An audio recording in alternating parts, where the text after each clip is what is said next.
I'm at the Lexus TX and GX double feature reveal here in Austin, Texas. These air conditioners are quite loud, so I'm gonna be yelling at you guys. But things are clearing out here. We had dinner, we had the reveal here tonight. And I already showed you videos on the TX 500H as well as the GX Overland, or Overtrail I should say, which is great for overlanding. Here is a different TX that I didn't know was gonna be here. So this is a TX, I believe this is a premium model, or it could be luxury. I haven't really checked it out yet, it's my first look. So I'm gonna break this down for you guys and tell you my impressions. Let's go. All right, so after looking at it from the side, I believe this is a luxury model because let's just start with these wheels. These are all new wheels. We've never seen that sort of design on any Lexus before. These are 22s on this 3-row family crossover. Pretty cool. Now let's get to the front. We got the daytime running lights at the top. Really, this looks the same from the front, except for a few minor changes compared to the TX 500H F Sport Performance. Believe it or not, I actually prefer the looks of this front end compared to the front end on the more expensive 500H over there. And the reason is, the bottom here is much more simple.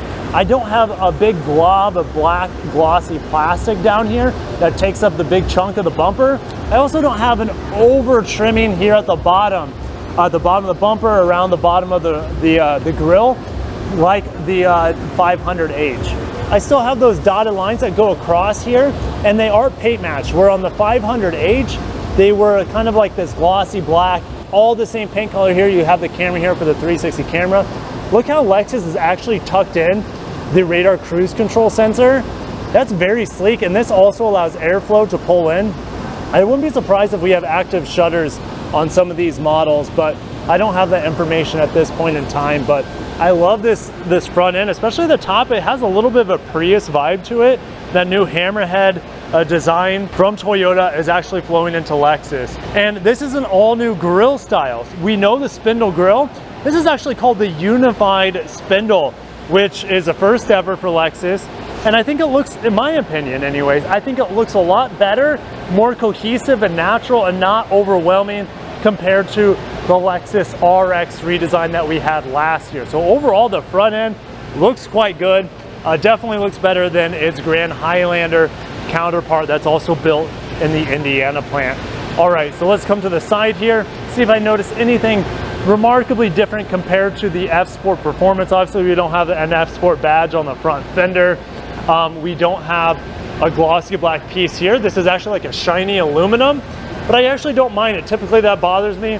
The reason it's not bothering me here because it doesn't go all the way around. It's just a little garnish on the top. And then this is glossy black here on the B pillar, like the F Sport Performance. And then we have that glossy black here on the D pillar for that floating roofline effect.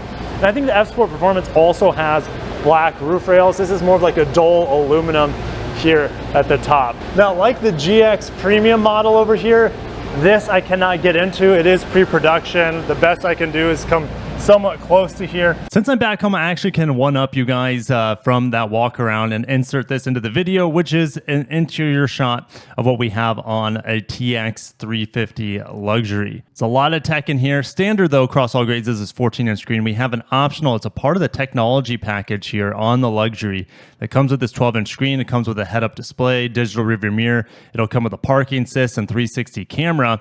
And there's also, and it's not standard on Luxury, but optional Mark Levinson 21 speaker system. The seats are semi-aniline leather trimmed on the Luxury as well, compared to the new looks on the premium model. You also have additional lumbar support for the driver and auto leveling headlamps and cornering lamps as well on the Luxury. You can't see it in the picture because it's daytime, but you do get the thematic ambient lighting here. I believe it's 50 different colors you can choose from for the interior. You also have heated outboard seats, standard on the Luxury model. I didn't see an option for the ventilated seats, but stay tuned. I'm going to do a buying guide since the pre-order guide is now live. It's just too long for the scope of this video. Every trim level has 7 USB-Cs, which is incredible. Luxury will have the power reclining seats. That actually might be standard, but stay tuned as I'll break down the grades a little bit more later. USB-C in the back. These cup holders can be removed and swapped around, which is pretty neat. I think you can actually move them to the back rows, for example. Definitely watch my 500H impressions of the interior, or my Grand Highlander impressions just for overall size, because the dimensions on the interior are essentially identical, and even on the exterior are essentially identical. Where it's different than the Grand Highlander is attention to detail, quality of materials, and then when I drive it, it'll be much tighter, stiffer, and more rewarding to drive, more luxurious, more quiet, etc. Coming to the back, we have the Lexus typed out on the liftgate, and then here's that TX 350 all-wheel drive. So this powertrain is a 2.4 liter turbocharged engine that we see in the Grand Highlander. So the only powertrain that this vehicle can have that's different than the Grand Highlander is the plug-in hybrid, which is not available at this event. And maybe I'm hearing that it could go in production by the end of 2023, but it's going to be very low volume. So 350, just like the Grand Highlander, 2.4 liter turbo is going to be the most common option out there. And it's made it to an 8-speed auto, around 21 miles per gallon. Front wheel drive standard, all-wheel drive is an option. I wouldn't be surprised if on the luxury trim 350s if it's standard. All right, no visible exhaust tips back here. We have the tow hitch. I don't think I have any information on, that's a full-size tow hitch receiver here. I don't think I have any information on the towing capacity of this vehicle yet, unlike the GX, which is up to 8,000 pounds. But I like this attention to detail here with the tow hitch plug. Looks pretty good. And I believe on the 500H, this was a glossy black here, which actually looked a bit more premium. This is kind of just a matte finish here, which maybe it changes for production. This is obviously a pre-production model, but this is kind of not up to the same standards of the 500H in my opinion around the rear parking sensors. I like the focus on this family vehicle because we have 4-door smart access. So if you're a parent, you have the key in your pocket, or if you have the smartphone integration where your phone is the key, you can walk up to this door if the car's locked and just pull that handle and it will open for you. Keep in mind that these are not real handles, they don't move.